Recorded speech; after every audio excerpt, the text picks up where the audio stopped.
Looking beautiful as always. Thank you for the time and congratulations on 40 years as a band. Oh, well, thank you. Feels like just yesterday. And really, I got to say, congratulations on 10 years of Blothar, the Beserker, bloviating at us. That's right. 10 long years. Now, that doesn't seem like yesterday. But that's really where the story begins, right? I mean, it was Odorous passing away, which led to Gor Gor's disappearance. And then after having top men work on finding him, you've now relocated him. That's right.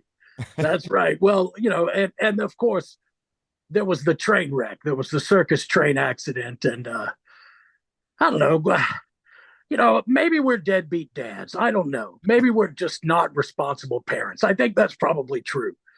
We allowed our baby boy to be raised by the circus, and now we're paying the price. Well, like most Americans, not a lot of great parenting going on. So you kind of fit right in. That's right. We're too busy, man. Too busy having fun. Loving the new EP, celebrating the 40 years, and really cool that it's a couple new songs, couple live songs, and like you had touched upon the great circus train disaster. My favorite, though, I got to say, is Lot Lizard. Maybe because I've ran into too many of them over the years. Yeah, lot lizard. See, that's what happens when you don't take care of your kids. They wind up on the stripper pole or out there in truck stops trying to make money any way they can. Let's just say that lot lizard's not really a good career choice for a Tyrannosaurus Rex. It's either that or an Uber driver, and I think the Lot Lizard is probably a little easier. Yeah. Well, he doesn't really have hands. I mean, he's got a Right. very useless forearm. So He couldn't reach the steering wheel. I think he'd have issues with that. no, or anything else for that matter. And really cool that you got Kurt Belau of Converge to help out and twisting the knobs on these couple of new tunes. He's a good knob twister. And a lot of experience to grab from and pull from his years of experience. Yeah, he did well. He sure did. And I think it sounds great. He knocked it out of the park. And we're not abandoning the album format, just doing an EP for right now, right? We're not giving up on the albums. No, of course not. Of course Okay. not. I mean, we there was some talk about you know maybe trying to put out. I mean, we do like the idea of doing singles and having more releases, especially ones that are tied to a specific narrative like this one is. But we're still going to be making records. Good to hear. And really cool though, even though it's only a few songs, few live songs, few new songs, the live songs were really cool, man, because I feel like it put you in the bloody pit at a GWAR concert. And I don't think there's ever been a live GWAR album, has there? I don't think there hasn't been a full, well, live for, I guess that was, I don't know if Mount Fuji was an album. It might have been. That was live for Mount Fuji, but I don't know if that was an album or not. Um, and but I know it was a video. And we did have a live. We had a live EP as well, or an EP that had some live songs on it, and that's really what we were trying to go back to. That was during the America Must Be Destroyed era that we put that out. That was the Road Behind EP. Had some live stuff on it, but yeah, I mean, we wanted to the band is sounding great, and we wanted to capture that. Uh, we recorded that at the in Atlanta at I don't know, the Masquerade. Yeah, it's cool. Might be a good idea. Live album, a full live album at some point. We're talking about a live studio album, maybe a live album, a full Yeah, album. yeah, a full live album would be great. We've thought about it for sure. And we you know what else we want to do? I think we should do a comedy record, Yeah. like the old Cheech and Chong style. Just all bits, no music. Yeah, yeah. I Well, mean, I mean, those are really live records. Some of them, like the Steve Martin and Richard Pryor ones. Some of them. yeah, Yeah, Cheech and Chong, yeah, that'd be killer, man. You know, yeah. also along with this EP is the 32 page graphic novel. I was kind of hoping for a coloring book, but I guess I can color in the lines of the graphic novel. Yeah, we're gonna coloring book something. There's no end to the level at which we will prostitute ourselves. So I can guarantee you that there's going to be an adult coloring book coming up. Yes. The And the thing is, with GWAR, when I say adult, I mean really adult. Like it's not even adult; it's elderly. It's for the elderly. And speaking of all the GWAR activity, I did want to mention the GWAR Beyond the Streets exhibition running here in LA till November the 2nd. Yeah, that's fantastic. Very brave people that allowed GWAR to take over their gallery and hang our art. And it's a retrospective. It goes back all the way. It's very historical focus. The very first Gor Gor is there, which is exciting.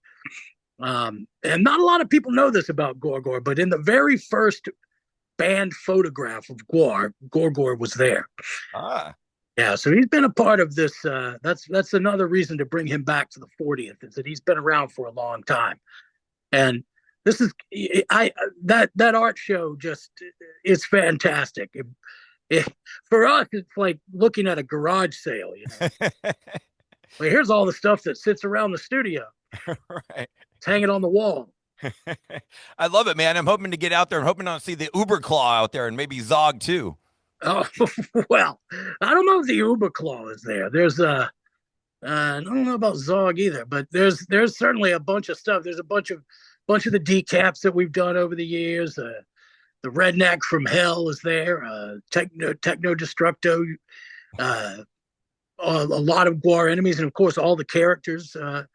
Those costumes, and there's even a setup of the live stage performance, like what it looks like on stage, and you can get up there and take a picture on a GWAR set, so it's cool. And you guys did a little surprise performance out there at that too.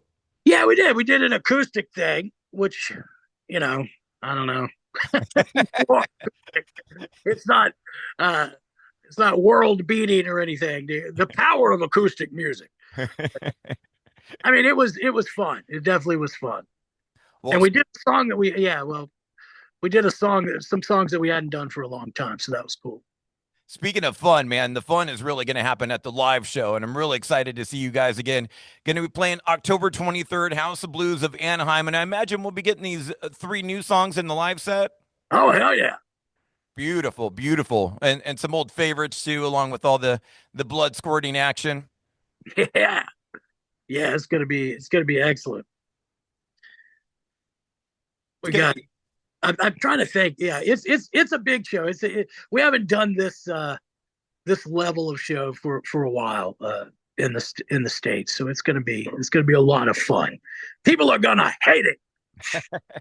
great lineup: the Dwarves, Blood Vulture, and Helmet. And I'm really hoping that once you get backstage with Paige Hamilton, their singer, you could maybe do an examination, take him apart, look at his hand, look what's in that right wrist to see how he writes all those killer riffs. Yeah, he's something else.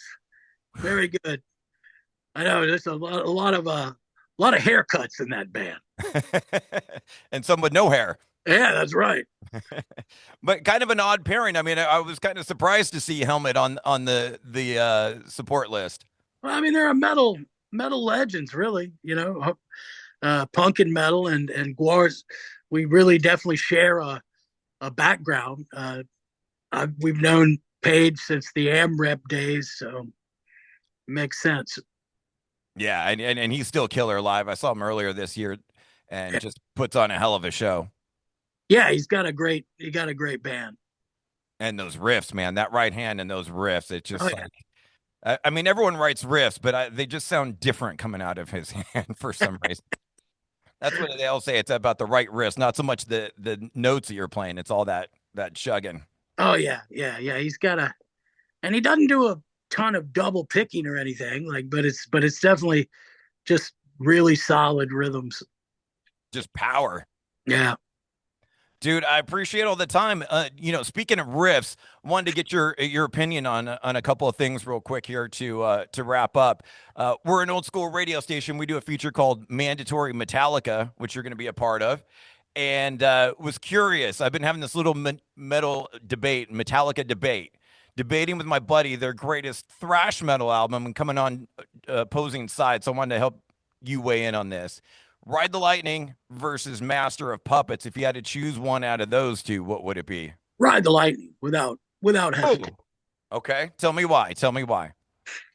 I just think it's it's before he really Hetfield really got the the singing formula down. So it's just a little it's rawer sounding to me. It's got it's got an edge to it that I love, and plus maybe it's when I heard it. Just and I think that's a lot about reception is really most of what music is, and I was in a place to receive that record when when it came out. It's always been one of my you know riding down the road with some trampy redneck girl with a feathered hair and a Trans Am listening to Freaking Ride the Lightning. yeah. I always just thought Master sounded a little bit better, and Oh, it does. It does. There's no question. But I mean, it's not all about sounding better. no. Look hard. Very, very true. And to put a button on it, man, is there a song we can play from you for Metallica on Mandatory Metallica? You have a favorite? Oh well, I mean, I always really loved "For Whom the Bell Tolls." That's a banger and a live staple and a must play live. Yeah. Appreciate all the time. Last one I got for you, man. You being a front man, no way to talk about the definition of a front man who we just lost recently, Ozzy Osbourne, and you had to share some stages with him and come across him in your travels. Oh yeah, yeah, definitely. Yeah. Anything to say about him to remember him? I mean, that's the beginning of everything right there. Horror movies and heavy blues and that formula being the idea of the gothic and in heavy metal. So much of the heavy metal aesthetic is just traced back to Black Sabbath. They created it, and there was a meme going around, and it really is true that the way they looked, the, the rules weren't written yet. The outfit wasn't created yet back in the early days. It's just so interesting that they sounded that way and looked that way. It was really cool. Really left a blueprint for everybody else. Oh yeah, for sure. Yeah, that's the model, and even just the way that Ozzy, the way that he sang over that music too is really really interesting. And it's weird to me because a lot of people don't get Sabbath. They only listen to the sort of heavy parts, but there was a lot of even improvisation in that music that I would love to see come back to heavy metal. In this era of like plugging in a laptop and getting up there. Let me tell you something about GWAR too, because I know that's a controversy. GWAR never does that. Like we are a live band, and that's what we are, and we play our stuff. And it's not like I have something against it, but I just think it's important to be spontaneous. Yeah. Make something new every single night. Warts and all, like the good and the bad, that's what a live show is supposed to be. Maybe a little bit faster, slower, whatever. Right? Yeah, yeah, for sure. And Ozzy, beyond what he did vocally, I mean, certainly on stage and off stage, I mean, he was just a larger than life character. Oh yeah, he was great, and people loved the guy. I mean, and and he was hilarious. He had a great sense. Yeah, for the Prince of Darkness, he was certainly a practical joker. Yeah, yeah, he's a funny guy. Do you have a favorite tune we can play from him? Oh man, I almost want to say,